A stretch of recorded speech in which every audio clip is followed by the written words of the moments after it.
Excelente. Então agora vamos revisar os pronomes sujeitos. Algo básico e fundamental da língua inglesa, mas naturalmente, exatamente por ser básico e fundamental, é extremamente importante sabermos e dominarmos. Então, começando do começo. Um sujeito é a pessoa ou coisa que executa uma ação. Vejamos aqui o exemplo. Mary told me about her worries. Mary é o sujeito da ação, pois é a pessoa que executa a ação de worry. Ou melhor, told me, que no caso é a ação de me contar. Ela fez a ação de contar, ela, portanto, é o sujeito da ação. Agora, um pronome sujeito é um pronome que toma o lugar de um substantivo como sujeito de uma frase. Então você tem o she told me about her worries. Então perceba que, ao invés de falarmos Mary, utilizamos she, que é um sujeito que representa mulheres, portanto, utilizado para estarmos colocando no lugar de Mary, e mais precisamente na dinâmica de pronome. Ou seja, você tem o pronome she sendo utilizado para nos referirmos a Mary sem estarmos precisando de repetir Mary novamente. E você consegue saber que eu estou me referindo a Mary porque em algum outro momento da nossa conversa foi deixado de forma clara que estamos falando sobre a Mary. Então, ao eu utilizar o she, que é um pronome pessoal, você na realidade consegue inferir que eu estou me referindo a Mary. Continuando, portanto. Os pronomes sujeitos substituem os substantivos que são o sujeito de uma sentença, como eu expliquei.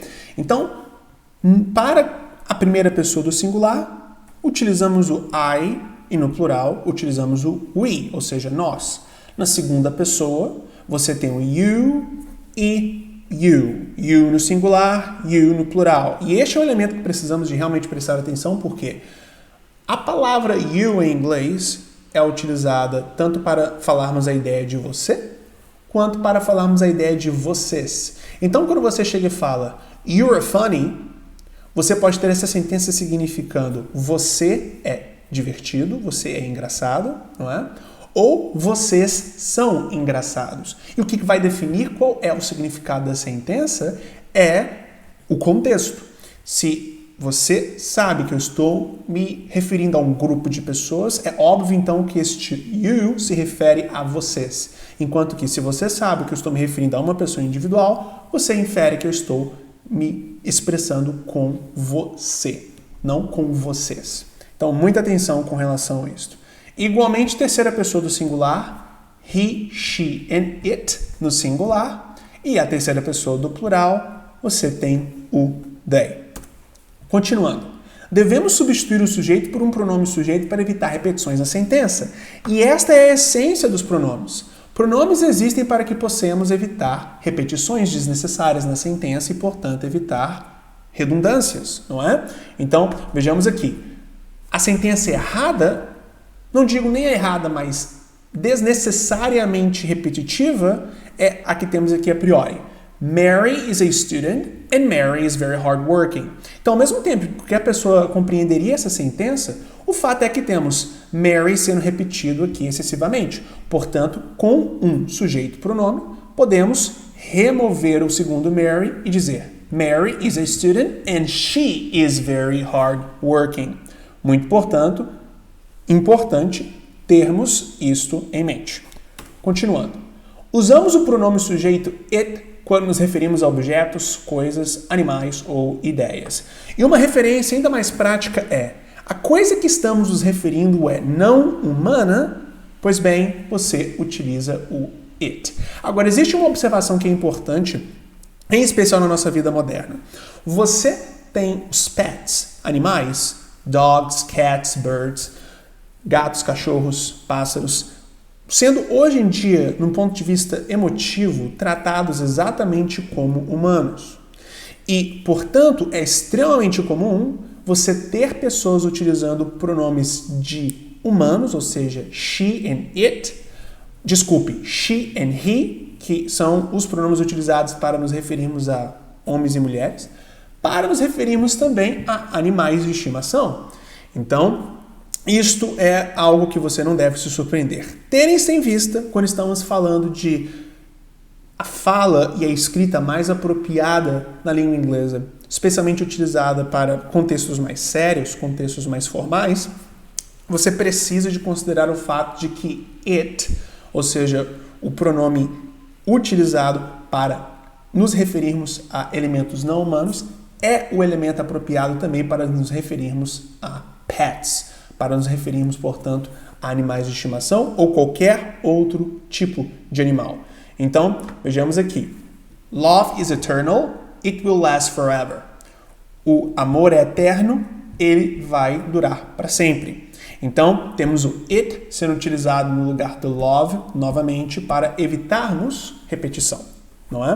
Continuando. Às vezes, quando não sabemos o sexo de um bebê, podemos utilizar também o it. E isto, mais uma vez, vem ser a dinâmica de que, se você não tem uma pré-definição de qual é o sexo, e se você não sabe, então se deve utilizar o he ou she, especificamente quando estamos falando de crianças, bebês, você pode também utilizar o it. Você não vê isso tão comumente, porque na maior parte das vezes, quando alguém se refere a uma criança, a pessoa já sabe se essa criança é um menino ou uma menina. Mas existem certos casos onde que você não sabe, ou a pessoa que está falando da criança não sabe, portanto, especificamente neste contexto, é aceitável utilizar o it. Então vejamos aqui. Their baby is so small, it only weighs 2 kilos. Não é? Muito importante. Nós usamos it quando falamos igualmente sobre tempo, clima ou temperatura. What time is it? It's 7 o'clock. Ou it's quite cold today. Você então percebe que quando estamos referindo ao weather e a time, definitivamente utilizamos o it e qualquer outra contração que vem junto com ele, como no caso do it's 7 o'clock, para nos referirmos a essas ideias. Uma observação importante. Quando estamos falando de it's, muito frequentemente as pessoas têm problemas com isso, em especial estudantes mais iniciantes, porque já que é tão comum você escutar o it em conjunto com o is e, por consequência, a contração de ambos sendo utilizados, você tem o it's muito frequentemente na cabeça da pessoa sendo como algo obrigatório. Ou seja, se você tem it, você tem is e, portanto, você tem que expressar it's. E a pessoa, portanto, utiliza o pronome it sempre com its. E definitivamente isso é errado. Por quê? It's nada mais é do que a contração de it and is. Ou seja, isso ou isto é. E se a sentença que você quer expressar indica a ideia de isso ou isto é, definitivamente utilize o it's. Mas, se você não está indicando isto ou isso é em inglês, não tem a necessidade de você utilizar o verb to be is. Portanto, você mantém no it e pronto. Tudo bem?